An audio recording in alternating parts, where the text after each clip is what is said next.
يجب على مطور الجي اي اس او اللي بده يوصل لمستوى متقدم في الارك جي اس انه يكون عارف شو المقصود في المعاملات لاي اداة، يعني عناصرها ومكوناتها.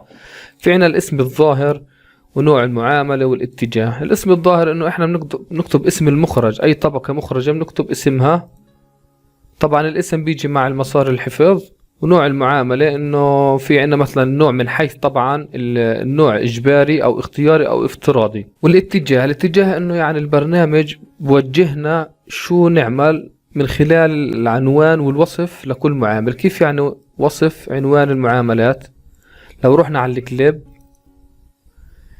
بنلاحظ عندنا مكتوب هون input feature، معناته البرنامج وجهنا انه input يعني مدخلات.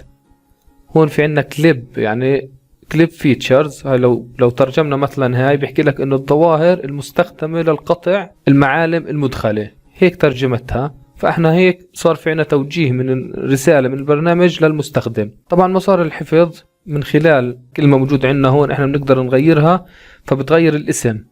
هاي تيست مثلا، هيك الطبقة المخرجة راح يكون اسمها تيست. نوع البيانات يعني نقطية، يعني راستر او متجهة فيكتور او جدول اللي هو التيبل. في عندنا معاملات خاصة بنوع البيانات زي أداة التقاطع. مثلا لو رحنا على الانترسكت، أداة القطع أو التقاطع عفوا، لو كنا احنا أدخلنا مثلا هاي الطبقة وهاي الطبقة، بنلاحظ عندنا في الأوتبوت تايب بيعطينا نوع البيانات المخرجة. هاي في عندنا لاين بوينت أو انبوت. انبوت طبعا شو اللي احنا بندخله. دخلنا طبقتين بوليجون فراح يظهر عنا او يخرج عنا طبقة من نوع بوليجون. هذا المقصود في نوع البيانات. اشارة تك يعني لما نفعلها بصير في عنا اضافة معينة، ولما نلغيها بتروح هاي الاضافة. مثل اداة التوحيد. طبعا احنا نقدر ندخل على اداة التوحيد مشروحة في هذا الموقع ونقرأ عنها كما ذكرت في اداة كليب. لو رحنا على اداة التوحيد مثلا، نرجع على الارك ماب، هاي اليونيون أداة التوحيد، بنلاحظ عنا في آخر خيار مسموح يظهر لنا فجوات أو جاب، يعني فراغات بين الفيتشرز. بس إذا مثلا شلنا إشارة التك هيك غير مسموح، يعني كل المخرج راح يلغي لنا أي نوع من أنواع الجاب والفراغات. في عنا فئات إضافية يعني بتظهر على شكل أسهم. لما نضغط على هذا السهم بيتم فتح المعامل جديد، يمكن إدخالها أو تركها افتراضية، يعني يمكن إنه نعدل عليها أو نخليها زي ما هي موجودة. مثل أداة إضافة البيانات النقطية إلى مجموعة دمج الصور، يعني الموزايك. يعني مثلا لو رحنا على Data Management Tools وعلى الراستر،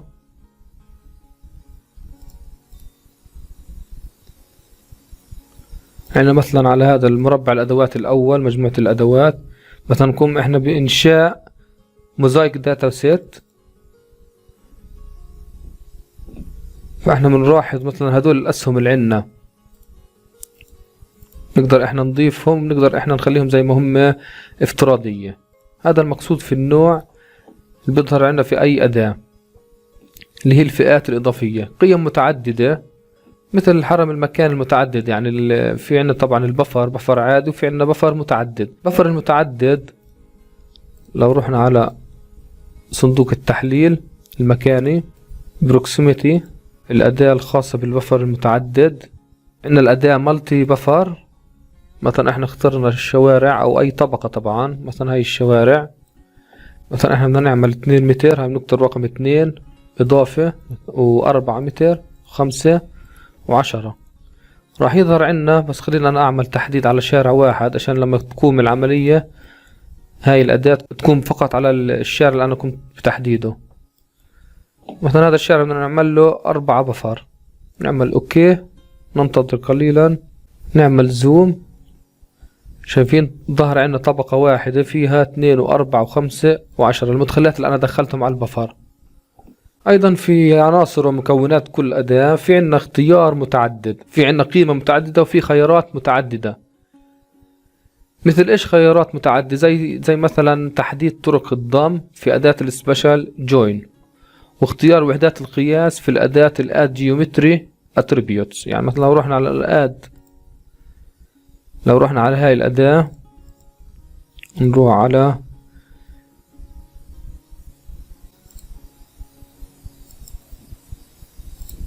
نروح على الفيتشرز. في عنا اول اداة اللي هي add geometry attribute. احنا مثلا في عنا طبقة القطع، بعطينا هون خيارات نقدرش نستخدم غير هاي دول الخيارات. انا بدي مثلا المساحة. طبعا المساحة هاي هون عنا وحدة القياس الاريا، بعطينا جميع وحدات القياس المساحة، مثلا هاي المتر المربع، الكيلومتر المربع، وهكذا. اخر خيار عندنا طبعا اخراج متعدد.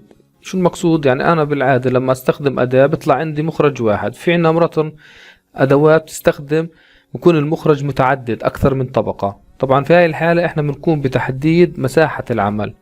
في عنا الاداة الخاصة في هذا النوع من انواع المعاملات السبليت باي اتريبيوت.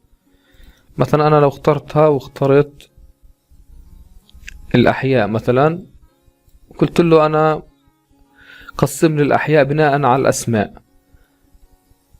هاي سيكتور A يعني اسم الحي، وطبعا التارجت ورك سبيس يعني مساحة العمل. اختار هاي القاعدة بيانات او الاولى، خلينا نعمل اد بعديها اوكي. تم الانتهاء من هاي العملية، لكن ما ظهر لي جميع المخرجات. فانا بروح محل ما انا حفظت هذه المخرجات نعمل نشوف هدول. هاي في عنا الحي الجنوبي والشمالي والشرقي والغربي، 4 احياء. هدول منتج من خلال الأداة split by attribute. طبعا أي مدخلات أو أي شغلات راح ندخلها على أي أداة بتكون من ضمن الأنواع ال9 اللي تم ذكرهم. طبعا في عنا ملاحظات مهمة. في عنا إشارات بتكون جنب هاي المعاملات أو جنب هاي إحنا الشغلات اللي لازم ندخلها، بتدل على رسالة من البرنامج. مثلا العلامة الخضراء بتدل على إجباري، مدخل إجباري. مثلا علامة الإكس الأحمر في عنا خطأ. بالأغلب بيكون الخطأ في الاسم أو في مسار الحفظ. أيضا لما نكون بالضغط على، ممكن إنه يعطيني الرسالة، وفي هاي الرسالة بيكون موضح لي السبب. مثلا أنا لو رحنا على طبقة لو رحنا على مثلا لو رحت على أداة الكليب ودخلت طبقة القطع والأحياء، بدي أختار اسم، أو مثلا بدي أروح أختار اسم مكرر. مثلا في عنا هاي قاعدة البيانات، أختار هذا الاسم، هاي كوبي، هاي نسخ. هاي أعطاني خطأ. ليش؟ لأنه هذا الاسم مكرر، ما بتقدر، ما بيصير المخرج من هاي الأداة يكون اسم مكرر. لو حذفت، لو غيرت أي إشي هيك بزبط. هاي غيرت، أنا حذفت شوي هيك زبط معي أنا بس. لكن إذا مثلا شلت هاي الطبقة وعملت أوكي أعطيني ايرور. هذه الرسالة بتحكي إنه الكليب فيتشرز الموجودة عندنا هون، كليب فيتشرز غير مسجلة أو غير مدخلة يعني. أيضا علامة التعجب أمراتا في عنا علامة المثلث هاي الموجودة عندنا، بتكون موجودة عند بدل العلامة الخضراء مثلا، بكون إنه في عنا بتعني هاي الإشارة إنه بتتم هاي عملية الأداة، لكن المخرج غير كامل، في نقص أو البيانات غير طبيعية، يعني في إشي غلط، لكن الأداة تمت تشغيلها. نأخذ مثال سريع عليها. لو أنا مثلا ضغطت على السيكتور وعملت كويري معين، مثلا هاي السيكتور A يساوي، اخترت مثلا الحي الشرقي وحذفت الاسم، عملت اشي غلط وعملت اوكي، ورحت على الأداة الكليب، هاي البارسل، هاي سيكتور، هاي اسم جديد، نعمل اوكي. جهزت الأداة، لكن أعطاني مثلث تعجب. فهي تمت، هاي في عنا هاي في طبقة ضافت، لو عملنا لها اوبن اتريبيوت فيش عندها ولا فيتشر، بتتم العملية، لكن في نقص، في اشي خطأ.